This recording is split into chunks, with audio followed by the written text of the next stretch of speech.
ડીઆરડીઓએ કુર્નૂલમાં laser હથિયાર MK2A નું સફળ પરીક્ષણ કર્યું. ડ્રોન અને સેન્સરોને નિષ્ક્રિય કર્યા.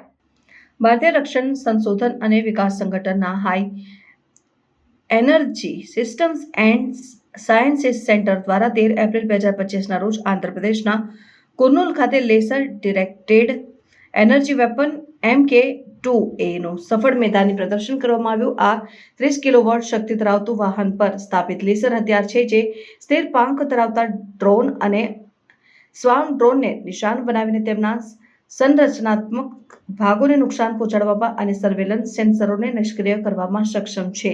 આ સિસ્ટમ DRDOના ચેસ દ્વારા laboratory for radar and electronic instrument research and development establishment, defence electronic research laboratory, શૈક્ષણિક સંસ્થાઓ, ભારતીય ઉદ્યોગો સાથે સહયોગમાં વિકસાવવામાં આવી છે. આ લેસર આધારિત હથિયાર સિસ્ટમ રડાર અથવા ઇલેક્ટ્રો-ઓપ્ટિકલ સિસ્ટમ દ્વારા લક્ષ્યાંકોને ઓળખીને તેજસ્વી લેસર બીમ દ્વારા ટાર્ગેટને નિશાન બનાવે છે, જેના પરિણામે ટાર્ગેટના સંરચનાત્મક ભાગોમાં તાત્કાલિક નુકસાન થાય છે. આ સફળ પરીક્ષણ સાથે ભારત હવે અમેરિકા, ચીન અને રશિયા જેવી મહાશક્તિઓની શ્રેણીમાં સામેલ થયું છે, જેઓ ઉચ્ચ શક્તિ ધરાવતા લેસર ડિરેક્ટેડ